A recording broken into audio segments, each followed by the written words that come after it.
സത്യൻ അന്തിക്കാട് ശ്രീനിവാസൻ കൂട്ടുകെട്ട് വീണ്ടും ഒന്നിക്കുന്നു. അടുത്ത വർഷം ശ്രീനിവാസന്റെ തിരക്കഥയിൽ സിനിമ ഒരുക്കുമെന്ന് സത്യൻ അന്തിക്കാട് വെളിപ്പെടുത്തി. സന്ദേശം എന്ന ചിത്രത്തിന്റെ 25ാം വാർഷികത്തിന്റെ ഭാഗമായി വിവിധ മാധ്യമങ്ങളോട് സംസാരിക്കവെയാണ് സത്യൻ അന്തിക്കാട് ശ്രീനിവാസനൊപ്പമുള്ള പുതിയ ചിത്രത്തെക്കുറിച്ച് പറഞ്ഞത്.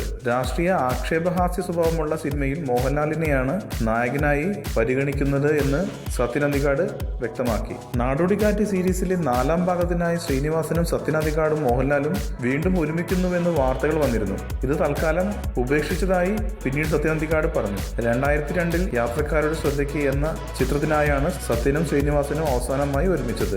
എന്നും എപ്പോഴും ആണ് മോഹൻലാലിനെ നായകനാക്കി സത്യൻ അന്തിക്കാട് ഒടുവിൽ ഒരുക്കിയ ചിത്രം. കൂടുതൽ സിനിമാ വാർത്തകൾക്കും വിശേഷങ്ങൾക്കും ഇപ്പോൾ തന്നെ സബ്സ്ക്രൈബ് ചെയ്യൂ മലയാളം ക്രിയേഷൻസ്.